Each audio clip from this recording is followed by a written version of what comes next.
Assalamu alaikum to my lovely nurses. I hope you are fine and your family is good. Today our lecture is placenta previa. Placenta previa and placental abruption. Placental abruption. Now first we will talk about placenta previa. What is placenta previa? Placenta previa, actually placenta previa and placental abruptions are both hemorrhagic conditions.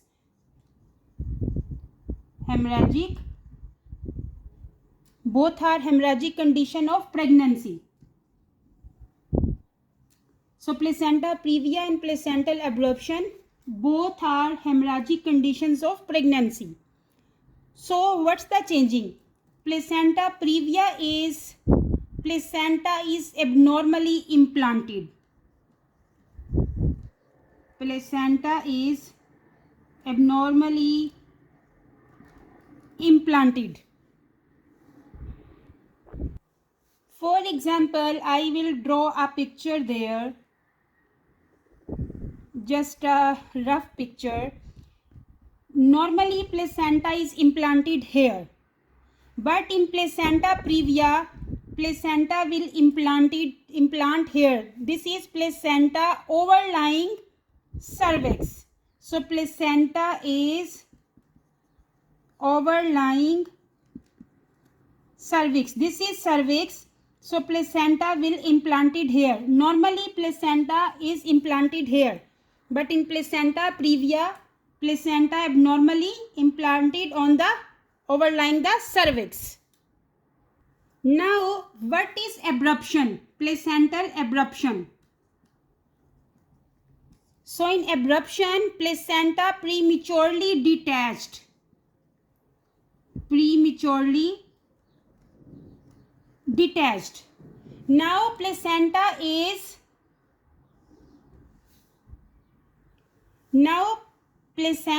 there on the normal place. But what happened is concealed bleeding, abrupt, prematurely detached, and if the placenta prematurely detached, the bleeding will be external bleeding. So placenta abnormally detached and now bleeding happened, and bleeding coming from the out from the cervix, external bleeding, that is placental abruption. So placenta previa abnormally implanted here, and in placental abruption prematurely detachment, placenta abnormal, the normally placenta is there but is prematurely detached, that is placental abruption. Now I will make a table here just to give you more explanation. Placenta previa versus abruption. So here we will make one table. Here I will write the findings. Here placenta previa and here abruption. So findings, placenta previa and placental abruption. Now findings, if we will talk about placenta. So in placenta previa, I already told you, abnormally implanted over the cervix. Abnormally implanted over the cervix. And in abruption, prematurely detached from uterus. So if we will talk about placenta, in previa abnormally implanted over the cervix, and in abruption prematurely detached from uterus. Now if we will talk about vaginal bleeding, in the placenta previa, vaginal bleeding will be bright red. In previa, the vaginal bleeding will be bright red, but in the placental abruption, dark red.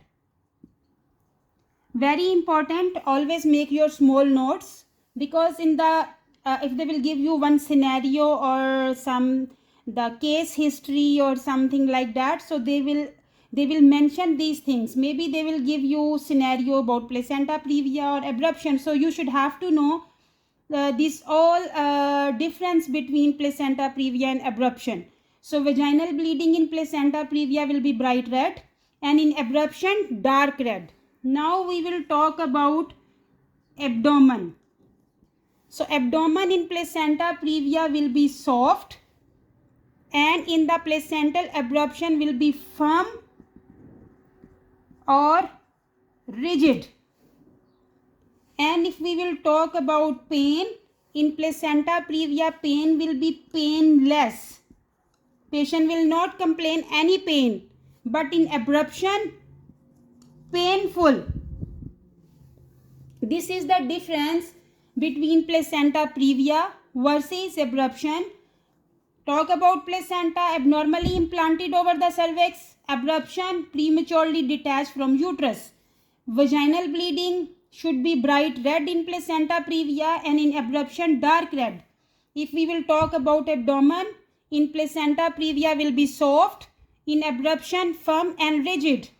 If we will talk about pain, in placenta previa pain will be painless. There is no pain in previa, but in abruption patient will complain too much pain.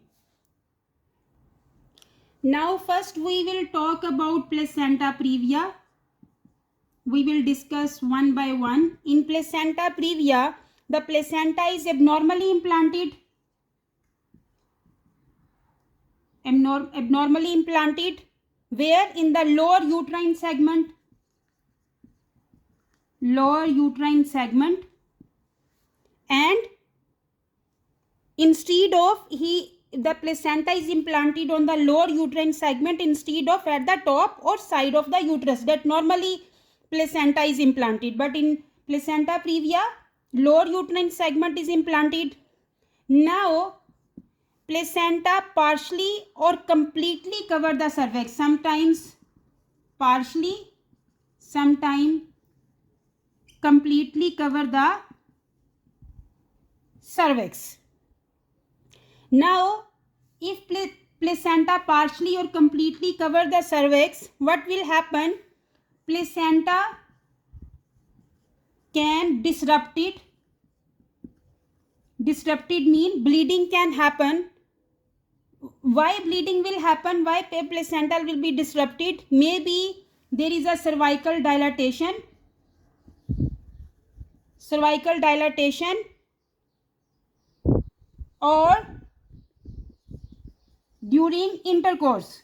So maybe due to cervical dilatation placenta disrupted, or during intercourse also placenta can be disrupted. And what will happen if cervical dilatation is there and due to intercourse, what will happen? The placental valley can tear. Placental valley can be tear. Placental valley means placental lining can be tear, and due to what will happen? Vaginal bleeding. So in the placenta previa, what's the definition? Abnormally implanted lower uterine segment. If partially and completely cover the cervix, placenta can be disrupted due to cervical dilatation and intercourse. And due to cervical dilatation and intercourse, what can happen? The placental villi, the placental lining can be tear, and due to tear, vaginal bleeding will be the cause for this one. Now how we will assess the patient have placenta previa or no? So assessment, bright red bleeding that we discussed before, painless vaginal bleeding, soft non-tender abdomen, soft non-tender abdomen. Ultrasound show a low lying placenta. If we will do the ultrasonography it will show a low-lying placenta. So, bright red, painless vaginal bleeding, soft, non-tender abdomen, and ultrasound will show a low-lying placenta. Now we will discuss about the risk factors. What will be the risk factors for the placenta previa? Maybe patient have history of previa or cesarean delivery which scar the uterus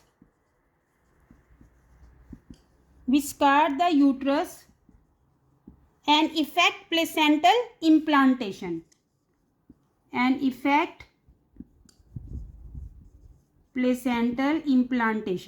So patient maybe have history of previa or cesarean delivery which scar the uterus and affect placental implantation. What intervention we have to do in case of placenta previa? If the bleeding is excessive bleeding, if patient have excessive bleeding, emergency delivery may be required. So emergency delivery may be CS, may be required. Even baby is preterm, because we have to save the mother and baby life.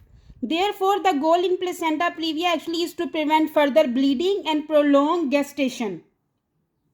Intervention of placenta previa focus on, so what our main focus on avoiding disruption of placental vessels,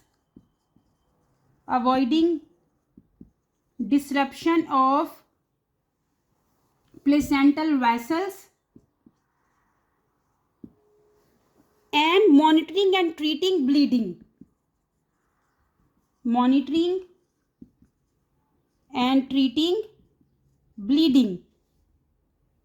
Prepare for emergency delivery as needed. Depend on the situation. So as I discussed before, avoid disruption of placental the vessels. So how we can avoid disruption of placental vessels? So anything that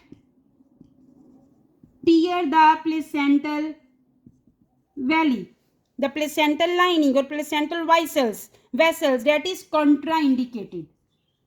We will never allowed for this one. So anything that tear the placental vessels is contraindicated. What is contraindicated? Do not perform vaginal exam.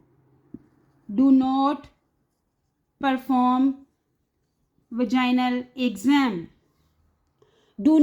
administer oxytocin.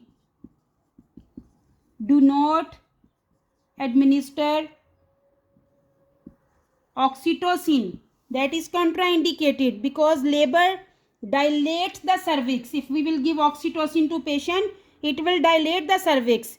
Teach client to follow vaginal test. Teach client to follow vaginal rest. Vaginal rest means no sexual intercourse. Not allowed. Initiate bed rest with bathroom privilege. Initiate bed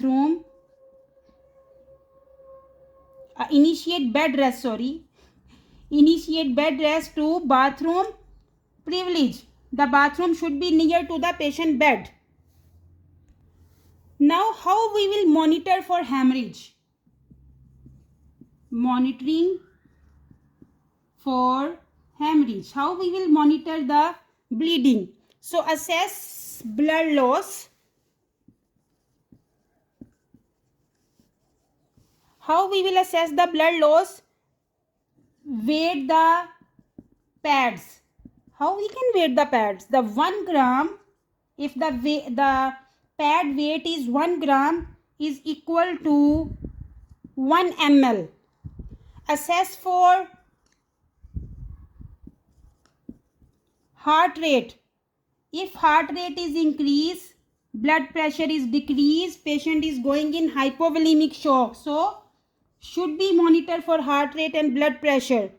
Measure fundal height. Measure fundal height. If fundal height increase, it's mean patient have concealed bleeding.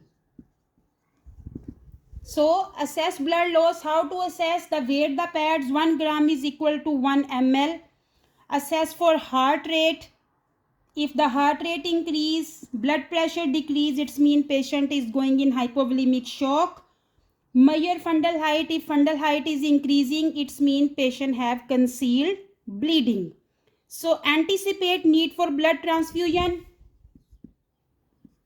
If patient have this one, the hemorrhage, blood transfusion. Large bore, that is very important. Large bore IV line inserted. How many? 2. 2 large bore this IV catheters inserted, and draw type and screen. Type and screen mean for the cross matching. This is for the blood transfusion. If bleeding stop, in the hospital, so client can be managed at home.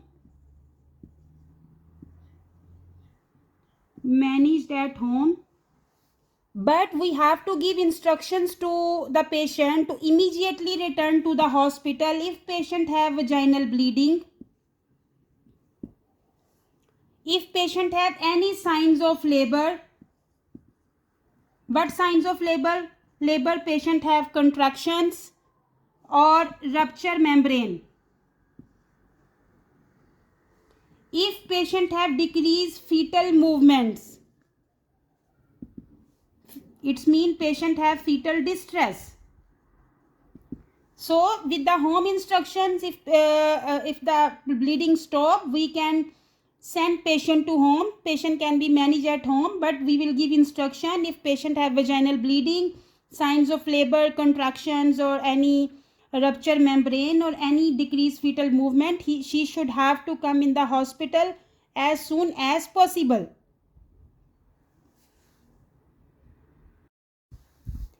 Prepare for emergency cesarean delivery.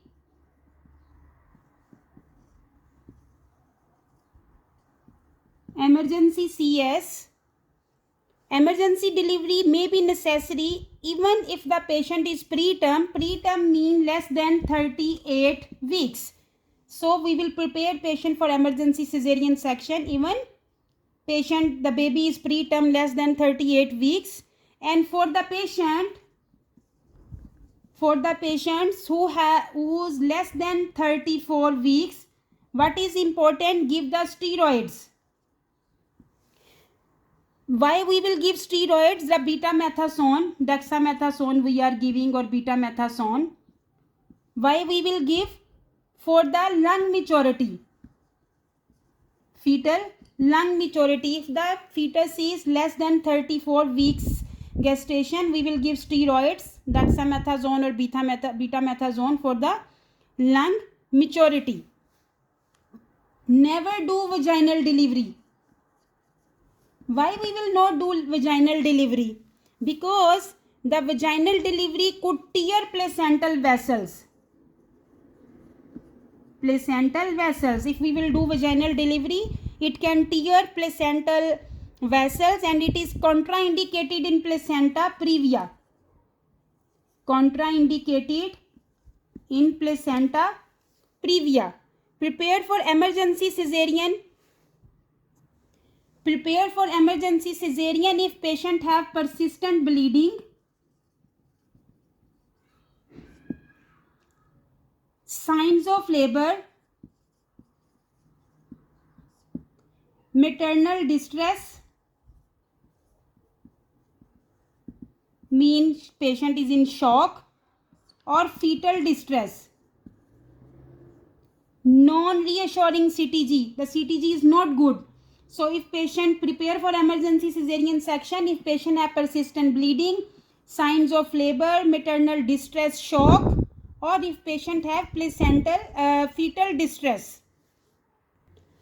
Now we will talk about placental abruption. So placental abruption, as I told you, the prematurely separate from the uterine wall. If the placental abruption is done, the prematurely separate from the uterine wall, what will happen?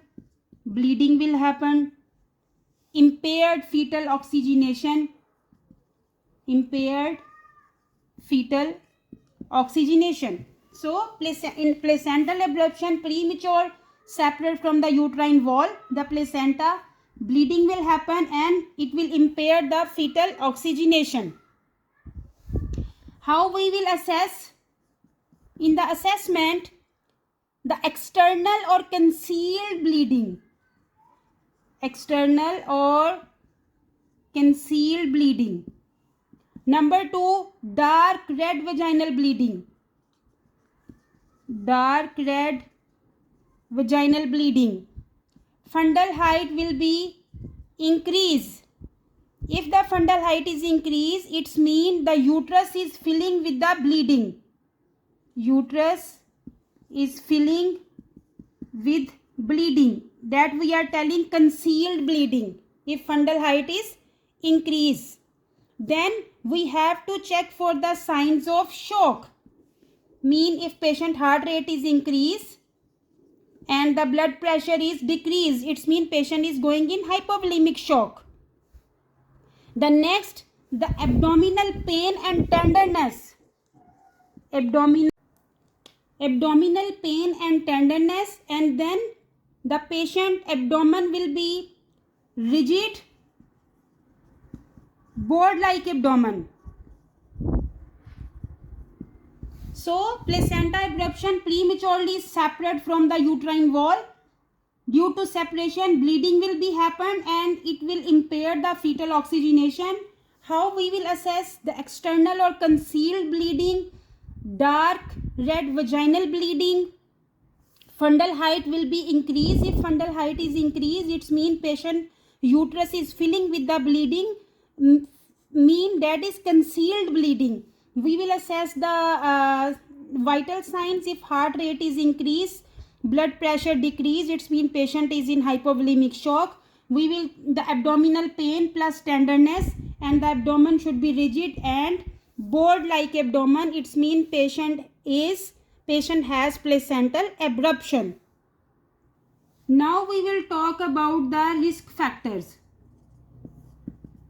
What is risk factors? The risk factor, anything that weakens or damage placental attachment. Anything that will weak our uterus or damage the placental attachment, that is the risk factor for the placental abruption. So number 1 is hypertension. If patient has hypertension, cocaine use, or any blunt abdominal trauma. Blunt abdominal trauma like domestic violence, for example, domestic violence. So any blunt abdominal trauma, any accident, the motor vehicle accident. And the very important, if we will give augmentation mean oxytocin. Oxytocin also can be a risk factor for placental abruption, mean increased strength and frequency of uterine contraction, because the oxytocin will increase strength and the frequency of the uterine contraction. So what will happen? It will weaken placental attachment. Weakens placental attachment. So this is the risk factor for the placental abruption. Hypertension, cocaine use, the blunt abdominal trauma, any motor vehicle accident or domestic violence. Augmentation, oxytocin, because oxytocin increase the strength of the frequency of the uterine contractions, and the it will weaken the placental attachment. Now what intervention we will do? The interventions we will do for the placental abruption is assess and stabilize patient and the fetus. So we will assess and stabilize the patient, monitoring for treating excessive bleeding monitoring, and then prepare for emergency delivery as needed. Actually the treatment is same like placental previa, but little difference. So emergency treating, prepare patient for emergency delivery. Now how we will assess and stabilize the patient and the fetus. So apply external fetal monitor,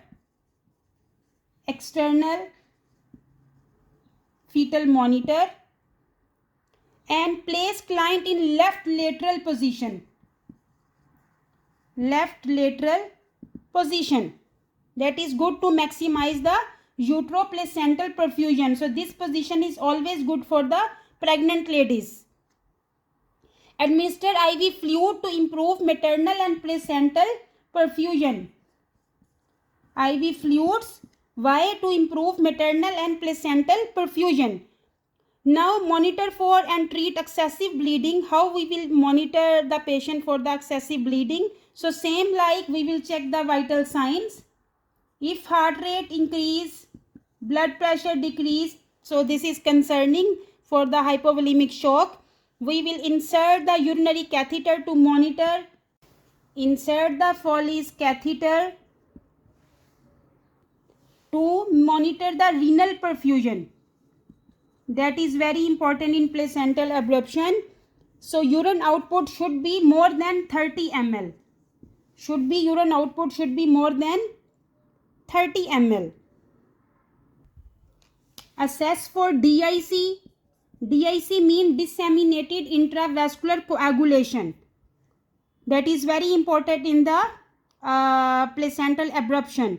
So how we will assess for the DIC? If the patient platelet is decreased, PT and APTT is increased, it means patient is going in the DIC, disseminated intravascular coagulation.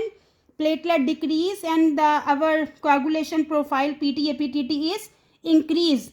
Anticipate need for blood transfusion, the same like placenta previa. 2 large bore the IV catheters and type and screening. Same like prepare emergency CS, the cesarean section. Why? If the patient monitor for late deceleration,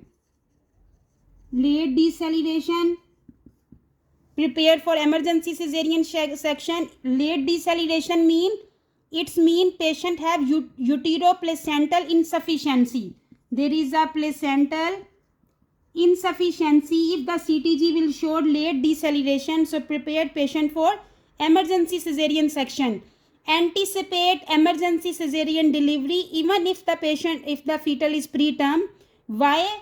For if the patient is have fetal distress, excessive bleeding, same like placenta previa, or signs of shock. So very important, prepare for emergency cesarean section. If the patient has late deceleration, it means placental insufficiency. If the patient have fetal distress, any excessive bleeding or the signs of shock, we have to prepare patient for emergency cesarean section. I hope you like the lecture. If you like, please share and subscribe my YouTube channel, and don't forget to push the icon bell button so you can receive my coming videos notification. Take care yourself and your family. Allah Hafiz.